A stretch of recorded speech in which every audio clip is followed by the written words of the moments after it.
Welcome to Art Ed Radio, podcast for art teachers. This show is produced by the Art of Education, and I'm your host, Tim Bogatz.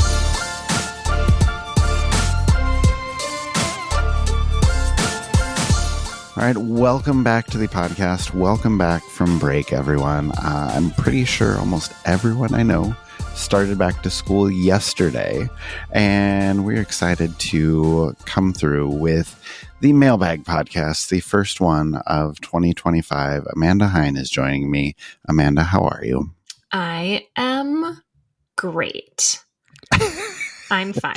Are you sure? I don't know. The break felt short, and I can't quite put my finger on why. It felt both short and extremely long. I have two school age kids. I'm happy they're back, but right. I don't know, there was a multitude of illnesses and driving here and there. We didn't do any really big fun things, but it was still nice to have a break. So I will say I'm medium. How are you? Okay, that's fair. I actually had a pretty good break, all things considered. We had a very hectic holiday season, but then we also took a little bit of a vacation toward the end of break, and that was very refreshing, very much needed. So yeah. I'm actually feeling pretty good. So I think that's good news. For everybody that has not listened before, or they're just tuning in because people are saying, hey, these mailbag episodes are really fun. You should listen to them. Just to introduce myself, I'm Tim Bogatz. Like I said, I host this podcast. I also put together the Now Conference. I taught art for a lot of years, and I've now been working for the Art of Education for, a decade? And so doing a lot of stuff, and you'll see me a lot of places. Amanda, would you like to introduce yourself quickly? Yes, I'm Amanda Heyn. I am the Director of Community Engagement at the Art of Education. I have been working here for 12. I think this is going to be my 13th year. Oh my goodness. Which is really wild.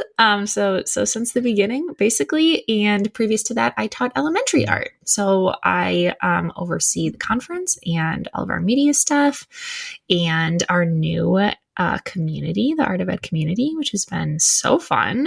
Yes. So happy to be here. Yeah, I actually took a break from the community when I took a break from everything. And then when I signed back in, I was like, oh my goodness, so much to catch up on, so many cool things that I missed out on. And I actually felt kind of bad for taking a break, but just kind of jumping back in, so many cool things happening. Do you want to tell us about what's upcoming in the community? Because we have one big thing that's really fun, but then a couple other things too. So can you tell us what's going on? I sure can. So first of all, we crossed 3,800 community members recently. Awesome. So if you're not there, what are you doing? You should come join us.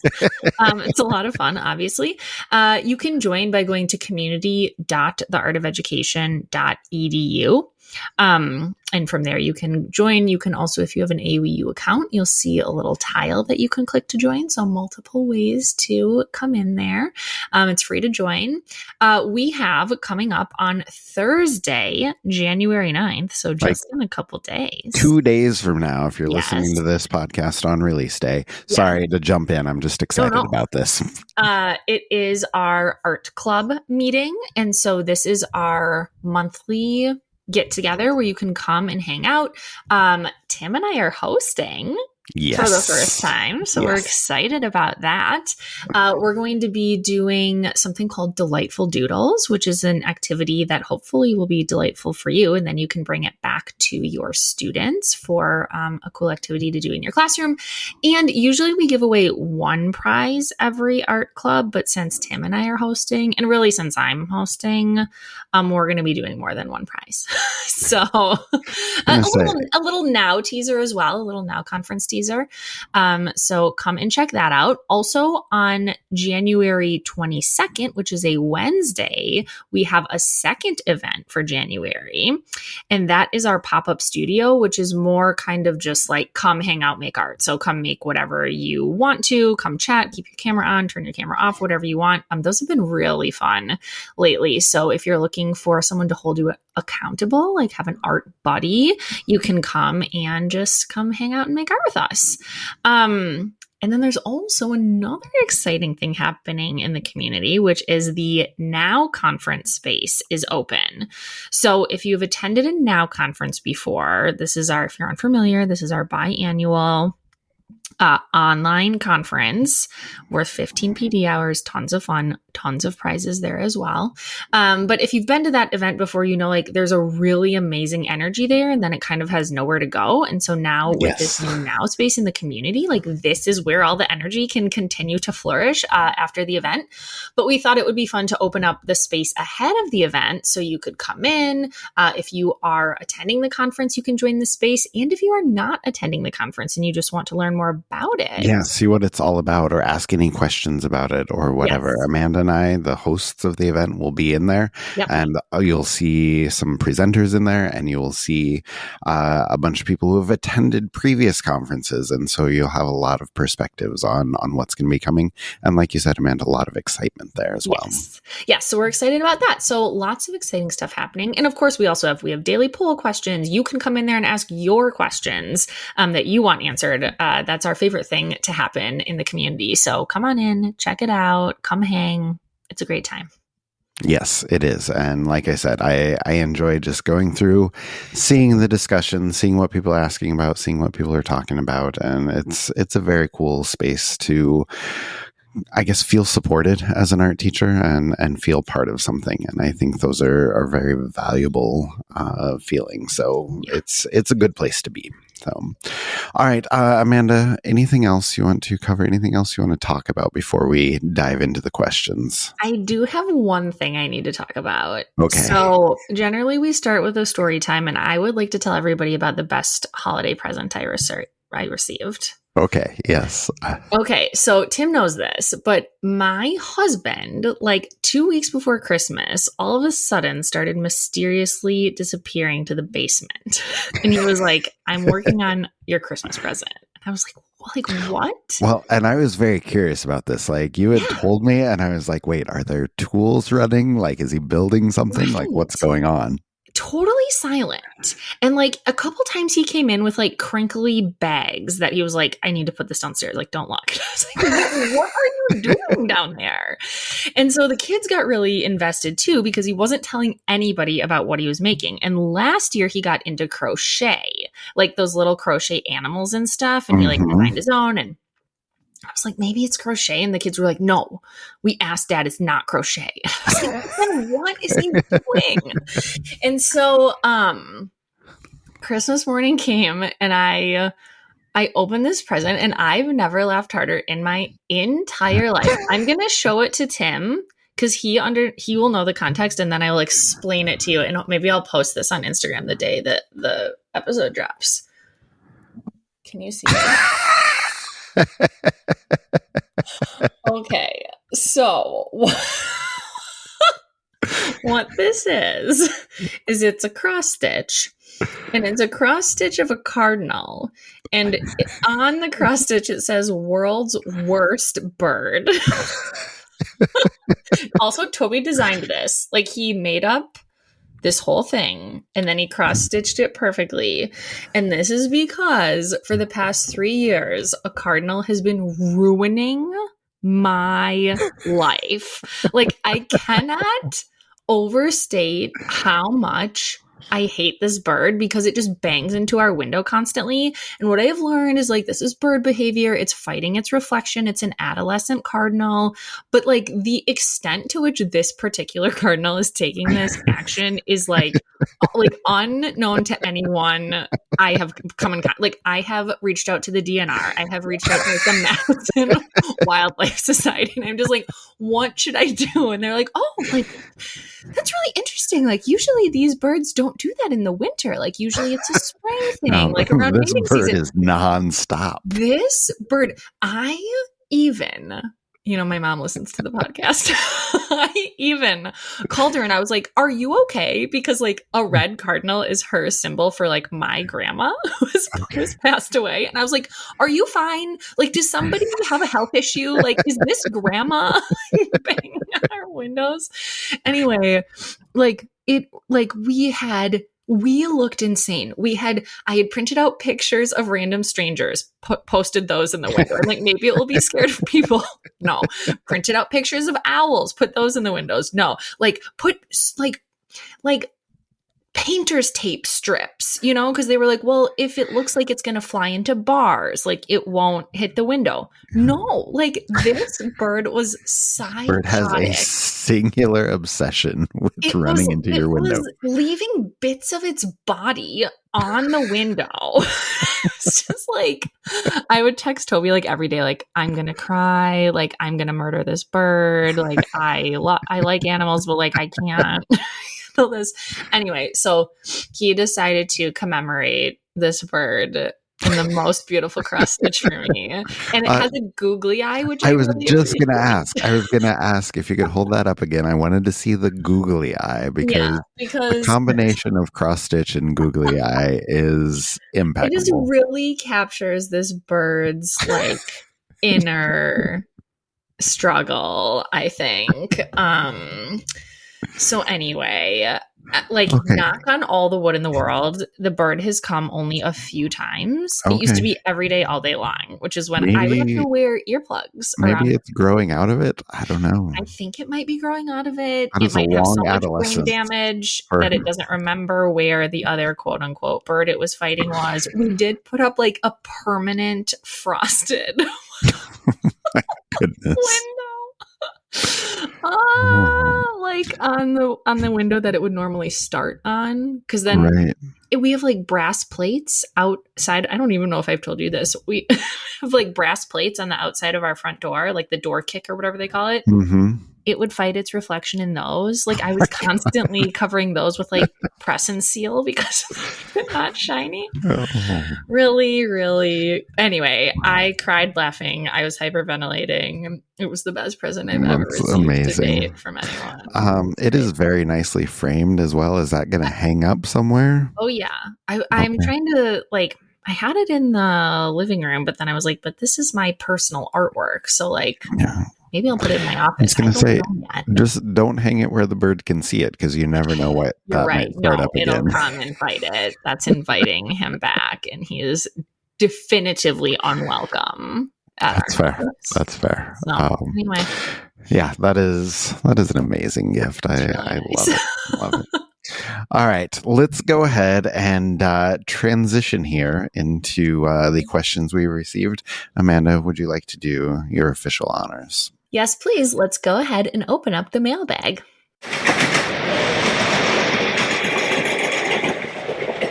This was an anonymous one that came through the Art of Ed community.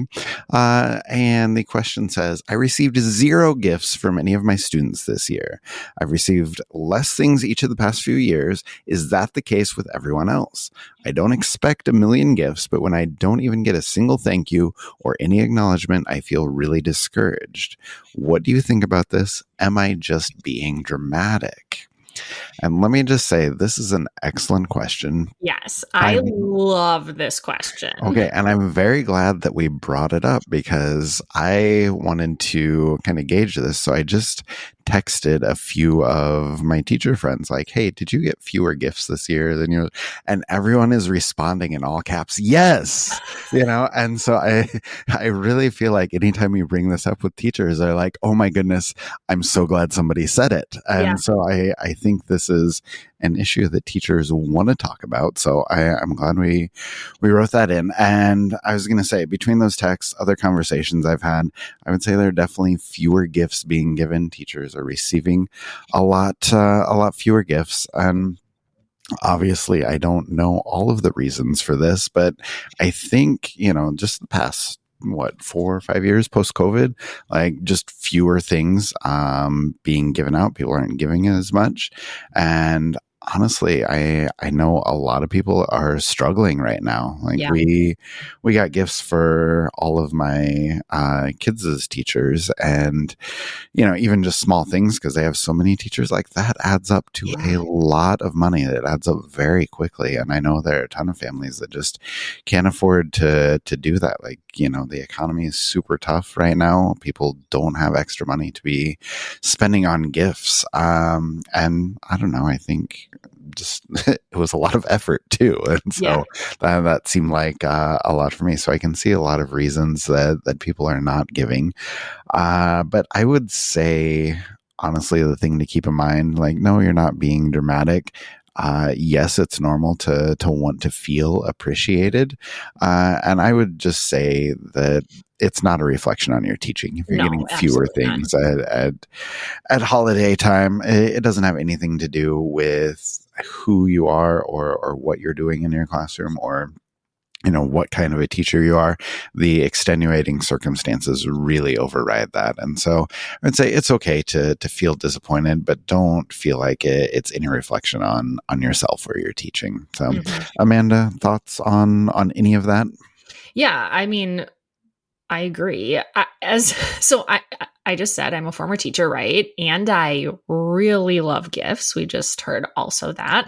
Yes. I like to get gifts, but I really love to give and find the perfect gift. And I used to go all out with teacher gifts. Sometimes we do handmade presents, but like good ones, right? Like we did. I appreciate the caveat. We did like shibori dyed tea towels, Oh, like yeah. beautiful handmade, cute notes, everything. And now I'm just so tired. Like, Yes. the last few years have really taken a toll on the amount of energy that I have for things like that. And personally, my family has had some really significant health stuff. So, like to your point, Tim, it's not a reflection of anyone's teaching. And I think it's more an overall zapping of personal resources, whether that's time or money or energy or something Mm-hmm. else. You never know what people are going through. That said, I absolutely contributed what I could to the community pool of funds. And like, we're very lucky at my kids' school that we have room parents who do that work to coordinate that. And so it was very easy for me to give, a nice chunk of money to be distributed among all of the teachers. And also, the parents at our school are very amazing with not forgetting the specialists, with really And that's good. including them. Yes. And so, if there's something like that at your school, one thing you might want to speak up about, if it feels comfortable to you, is that, like, are the specialist teachers included in appreciation days? That's something you could maybe bring forward to a principal or a PTO, or mention it to some parents that you trust. So that's kind of my suggestion there, but no, definitely not a reflection on your teaching. And I think more of just a collective exhaustion Yep. of the world. No, I think that is the simplest explanation. And I was going to say, just, on a personal level, my wife's a history teacher, and that collective gift from the PTA was very nice. She ended up with something decent, but very few gifts other than that. I think a candle and a few candy bars. And, one kid like gave her a bag of God knows what from his backpack. There's like a couple cough drops and like, I don't know, like It's seventh the graders thought are that weird. Like counts. it is the thought that counts for sure. So that's good. Okay. Another question from the community. This is from Christina Champion. And Christina said, what are some ways to reward positive behavior for second through fifth grade? I have many consequences in place for behavior problems, but would love to have larger, more enticing, while still free list of meaningful ways to acknowledge positive behavior. Okay, so Amanda, I'm going to let you take this one because this is your experience. I will just say a couple things really quickly. This was definitely not my scene when I taught elementary. I was traveling in between beaches. I would go into teachers' classrooms to teach art, but a couple cool things that I saw that I think are very effective is number one, helping kids feel important or feel special, whether they can help with something, whether they can teach something simple, or even just like deliver a note to another teacher. Like they love doing that. Or having lunch with friends in the art room. Or in the classroom, that can be great. And that could be a whole nother discussion, whether we want to give up lunch or how we do that or how you let kids in while still getting work done. But I'll just say, if you can manage that and it sounds like a good idea for you, I would encourage that one. And then a class wide ideas would be just a day where they can use a little more technology than usual. Let them play on their iPads for a little bit, even if it's something small, they can enjoy that. Or a snack day. and you got to balance how to do snacks in the art room. But if they want to bring in snacks, then that can be a really good incentive or a really good reward as well. But those are just a few quick ideas. Amanda, I know you'll have a lot more and a lot better ideas. I do have more and better ideas. No, just kidding. Those are good ideas. First of all, I just want to give kudos to Christina for thinking about free ways to reward the kids. Yes. We do not want you spending money out of your pocket to do this. So, again, caveat, your students best. So some of these may be incentivizing, some may not, some may be feasible, some may not. Okay. So for group rewards, a really easy one is choose your own seat for the day. Some kids get really excited about that. Another seating idea is to choose a non-traditional seat for the day, whether that's under the table or on the floor or on the rug or outside or wherever. Obviously, you need to all go outside. If you don't just send 2 kids outside. You could let the class vote on the music that you'll play during work time or play music during work time if that's not something you generally do in your classroom. Like that was way too overstimulating for me, but I could have probably handled it for a reward day. Yep. You might let them use a special supply that you have. Maybe you get like those weird donations where it's something cool, but there's like 6 but there's of them. not enough. Yeah. Right. You're like, well, thank you. And also, how am I going to use this? So that might be an option. Maybe they can earn extra free choice time. Another fun one that my Spanish teacher and PE teacher used to do sometimes would be to switch classes. So they have like a special guest teacher. So like the PE teacher teaches art, right? And the art teacher teaches PE. Maybe that's a nightmare to you. Again, I don't know. Maybe you like this, maybe you don't. Or have the principal come in and teach the class, or read a story, right? Like just a special guest in the classroom. And then the final one is to head outside for art class. So just really easy. Bring a sketchbook, bring a piece of paper, sidewalk chalk, keep it really simple and low prep for yourself. And then if you're looking to individually reward students, some of the group rewards might work here too, like preferential seating or special materials. You could single kids out and do those. But I have seen, I think is it Marina Alfera? Somebody does face painting. Oh, okay. And I don't know if that would fly at every school, but I know the kids go wild for it. But sure. An adjacent idea is to draw students something special on a sticky note, right? So they can have like a little special drawing personally from you.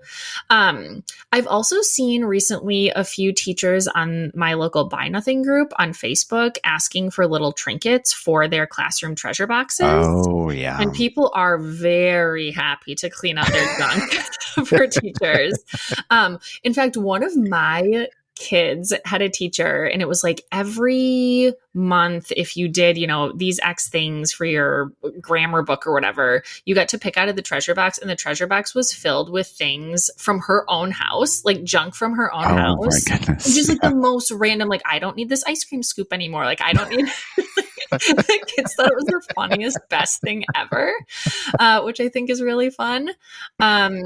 And then I also had sort of like eat lunch in the art room or spend recess helping. Like I was the kid who like, I'll stay in for recess and like work for any eraser. Like absolutely. I'll do that. So anyway, those are some ideas for that one. Yeah, great. I was the kid who would have gotten excited about the ice cream scoop. Yeah. So there you go. There's something for everyone. Your kid's best. All right. I love it. Okay. Third question, also from the community. This is from Carla Scarf. And Amanda, I'll let you answer this one first. The question is, does anyone utilize AI in the art classroom? If so, how? In photography class, I've tried out generative AI for backgrounds, and it was fun, but it felt like a slippery slide. So yes. I think that thinking is correct. But Amanda, thoughts? Yeah. Well, this is like 3 questions in one, so I'm going to tackle them one at a time. Number 1, Does anybody use AI in the classroom? Yes, we are. If so, how? I think there's a variety of ways. And here it is helpful, I think, to think about the scope of this question. So you can talk about using AI with students specifically. You can also talk about using AI like with a group of students, and you can talk about AI as a way to help you as the teacher. So, gosh, where to start? I mean, I think that first of all, I think we need to start with a caveat, which is you have to follow your school's guidelines about AI usage and Yes. your technology policies, because there are some schools who are an absolute no, especially with letting students use AI directly.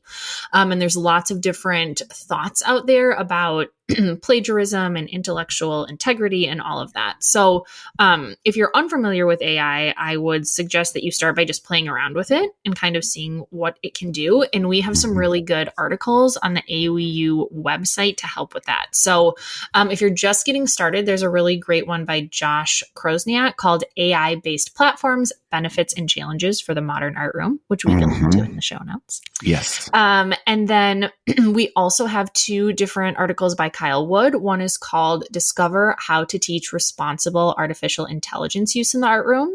So I think this is what you're getting at with that slippery slope. It's like, yes, it can be great, and also it can be dangerous. And Very much so. Just like when social media came out too, though, I think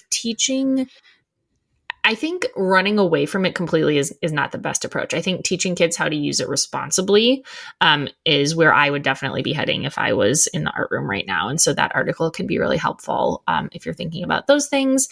And then Kyle also wrote one called Ways AI Can Make Your Art Teacher Job Easier for Planning and Assessment. So, AI can do things like generate potential report card. Yeah, anything you need. Comments. Lesson plans, letters rubrics, home. comments, all of that stuff. Lots of stuff. Now, here's where the slippery slope also comes in, because you as the teacher have to know, is what AI is giving you good information or bad information? Right. And like often it's bad information or incomplete information or information that doesn't necessarily align with best practices or your district policies or whatever. So you do have to check, and you do have to use your critical thinking skills when using AI. Specific to photography, though, we actually also have an article just for that. And it's by Christina Brown, who teaches photography. It's an excellent article. It's called How AI is Changing Photography and How to Embrace It in the Art Room. So obviously I'm not going to go through that whole article. You can read it, but I did want to pull out 2 points. So again, to the slippery slope or slippery slide, I'm going to just read a quote from Christina here, which says, "One significant concern with AI in photography is its potential to blur the lines between reality and fabrication. AI tools can create highly realistic images or deepfakes. This can lead to misinformation and the manipulation of public perception. Challenging the credibility of visual media is essential for students to learn how to critically analyze and verify images." And then she also gives some specific ideas that you can do in the classroom to help your kids think about these topics and kind of wrestle with these issues. That's brilliant. Such a good idea. Yes. She also gives ideas for specific activities, to do in the classroom related to AI and photography. So like asking students to edit both manually and with AI, and then compare and contrast the process. So anyway, tons and tons of great ideas in that article. I think you're asking the right questions. I think you're thinking about it in the right way. Like, this is cool. And also, what do I need to really be thinking about before I talk about this with kids, right? Yeah, absolutely. And I would encourage you to continue experimenting because like you said, Carla is definitely on the right track. I think there are a lot of fun things that you can do with, photo class and AI, those questions that Christina is asking, those activities that she is suggesting are very valuable, especially for developing that critical thinking and getting kids to realize what they're seeing and how that may affect them. I think that's good. I would say AI is probably not ready for prime time. Like, it's not ready for use when it comes to photography. And so it's fun to experiment. It's fun to see what's out there. I would encourage you to experiment and see what's out there. Just as a teacher, so you have knowledge, you may see what kids are doing, but I don't think it's ready for utilization for anything that you would consider a final piece or to put into a portfolio of any sort. And like you said, Amanda, it goes way beyond just images. Like if you are thinking about using AI, you can do it for vocabulary lists or creative prompts or giving you a list of display ideas, any of that stuff, along with what we've just mentioned. So a lot of the administrative tasks, there's a lot of help that can be found via AI. And I would just say, if you are coming to the Now conference we talked about earlier, Jen Lieben and Todd Lieben are going to be doing a presentation on artificial intelligence and art education. And, I'm not going to say that they're going to answer all of your questions, but they will give you a very good framework about how to think about it, how to utilize it as a teacher, how to utilize it with your students. And there's a lot to be learned there. So I would definitely encourage you to check that out if you're coming to the Now conference. Okay. Moving on to our next question. Amanda, would you like to read this one or would you like me to? Sure, I can read it. Okay, let's go. It's a great one. Okay. This comes from Samantha. And she says, I was being observed by my assistant principal. I had one kid talking, being pretty obnoxious, honestly. So I paused my instruction and gave him the look. We don't know what Samantha is talking about. Absolutely. Those quotes are doing a lot of work there, but we know exactly what she's talking about. He stopped immediately and I went on with what I was doing. No big deal, right? But when I was meeting with my assistant principal about the observation, he said that I handled it all wrong, that I needed to name the kid, call out the behavior, and talk about what the consequence would be for not stopping the behavior. That seems way over the top to me, especially because I was always taught to solve management problems with as little interruption as you can. So 2 questions, I guess. 1, how would you handle this in your class? And 2, how would you handle this with your assistant principal? All right. Samantha, I would handle it exactly how you handled it. And then as far as, no, I really think that is the way to go. Yes, no notes. And I don't want to make assumptions about your assistant principal, or maybe I do. And in the spirit of professionalism, I will not. But I will just say that sometimes admins are looking for ways to knock you down on the observation rubric. And their hands are tied on certain things. I had a principal tell me that people couldn't be all 4s on the Danielson model. Like it's literally not allowed from their perspective to let anybody be, outstanding in every category. And so, there are a lot of times, I don't know if we want to say nitpicking, that may not be the right word, but they are maybe looking for things a little differently than what is most effective for what is going to help your students. So I would say continue to handle that the way you handled it. I would keep doing what you do in your classroom, especially if it's that effective and you know what your kids need and you can give that to them when it comes to management. Just keep doing that. And then when it is time for the post-observation meeting or whatever else you need to do with your assistant principal, thank them for the advice, do what you need to do to have that discussion with them, and then go back to teaching in a way that works for you and works for your kids. So, Amanda? Yeah, I mean, it's rough. I agree that you handled it beautifully. Textbook, exactly what I would have done. You didn't stop the instruction. You didn't shame the student. And he stopped the behavior. Right, I don't know what else. What more needs to be done? Yeah. I also think it shows that you have a really good relationship with this kiddo because he knew from just the look that he was crossing the line and then he got back in line, right? And I think that shows a really strong teacher-student relationship. And in my opinion, calling the student out publicly would have likely only served to escalate the situation, whether that was immediately or down the line. So it does seem like this administrator, I was trying really hard to think about why. Why would the administrator suggest that, right? What are they thinking? And one thing I thought of is maybe they were thinking about the best practice of students should know what the consequences are and what happens when they break them. Yeah. Right. Like this is good. This is good classroom management. Kids should know what what consequences are going to happen if they break certain rules. But generally, you don't go over your entire classroom management plan every time Every time misbehavior a occurs. student is breaking the rules or in the moment, right?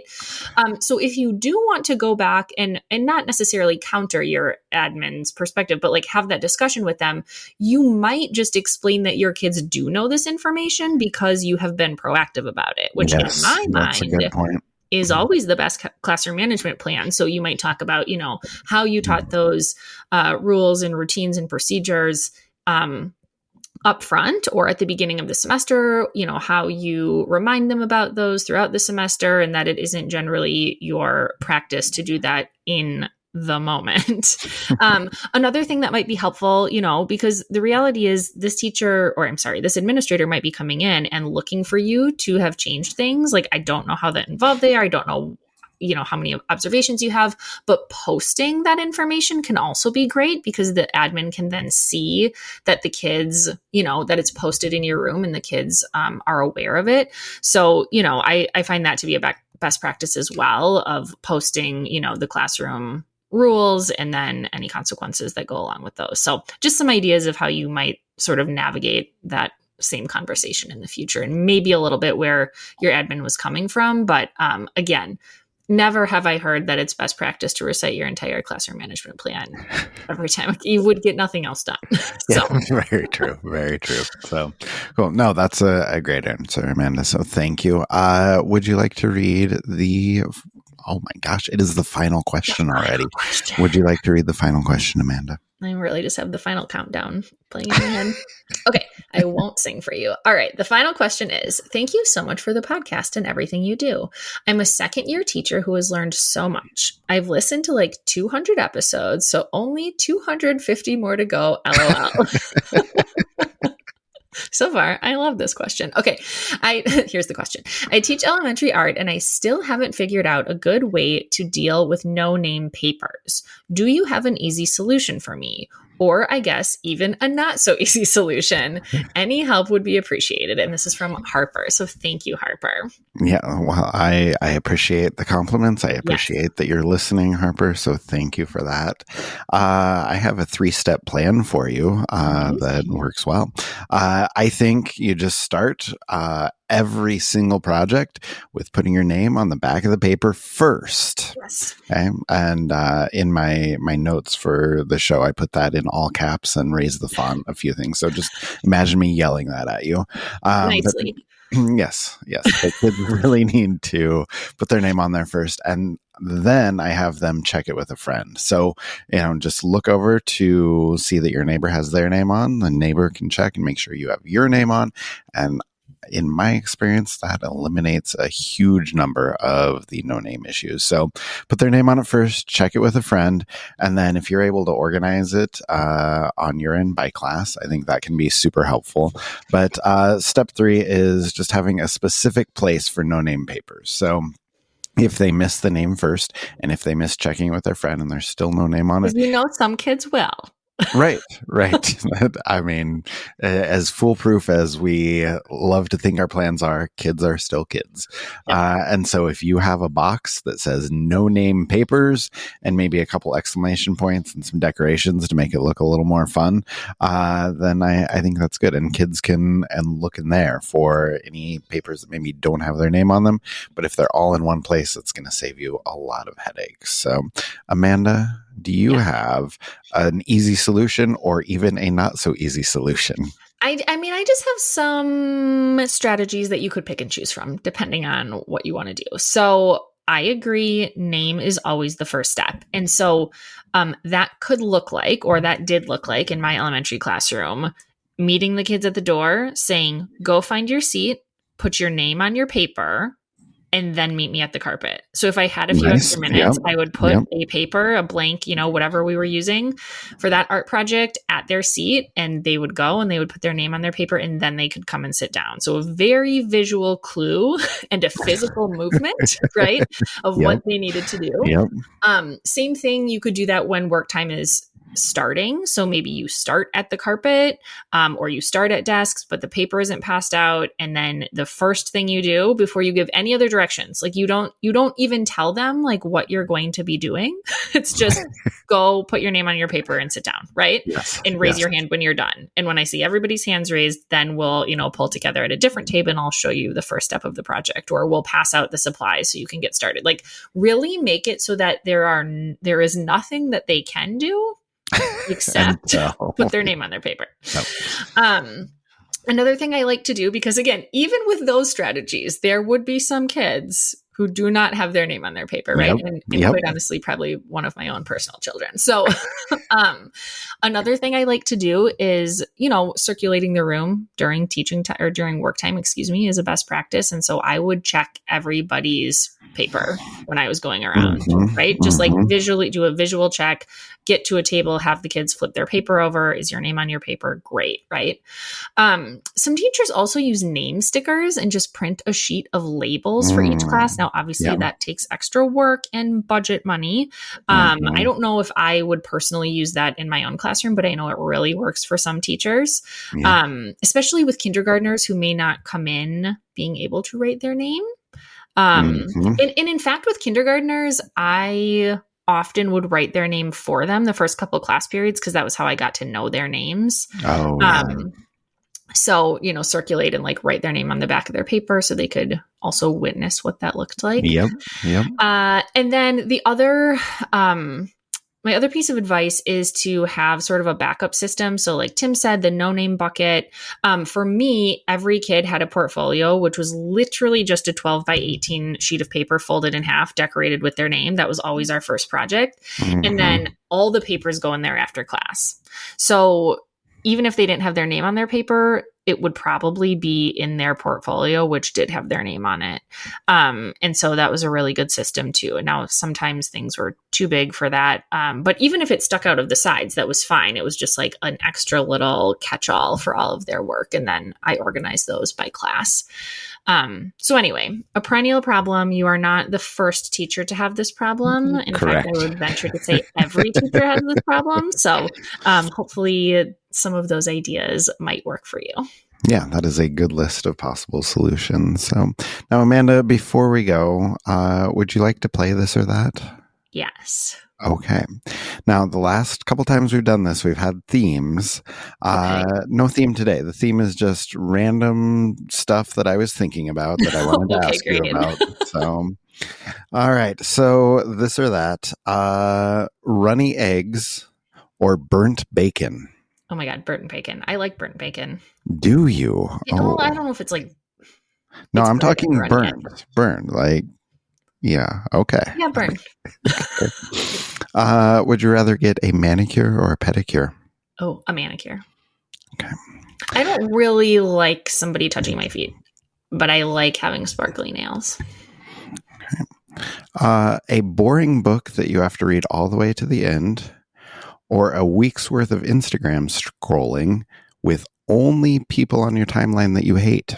Oh my gosh. I kind of love a hate follow though, so I'm going Instagram. Okay, fair. Zoo or aquarium? Aquarium. It's less stinky and more beautiful. Fair. Staples or paper clips? Staples.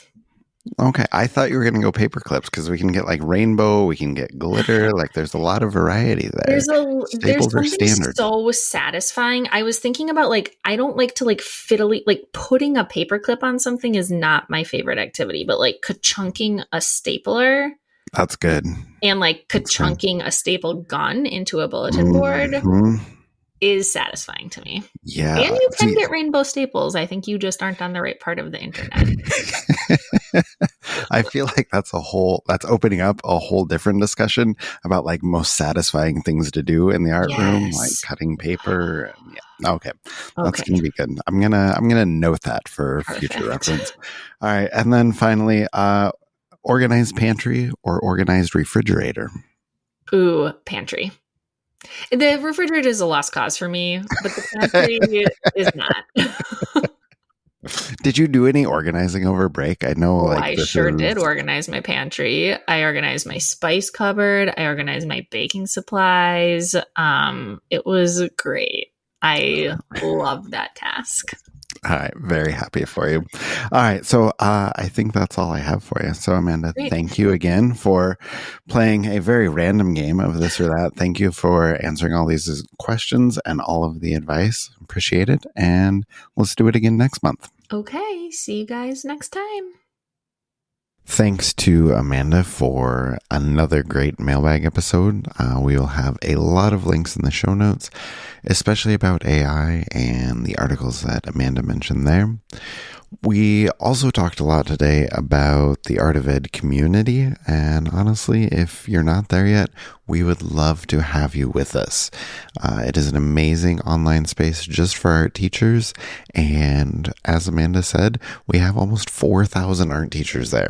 It is filled with positivity and professionalism, great stories, great advice, conversation, ideas. I just love being online there. So if you're enjoying these connections, if you think you would enjoy that community, and if you have some time, please come check out the Art of Ed community.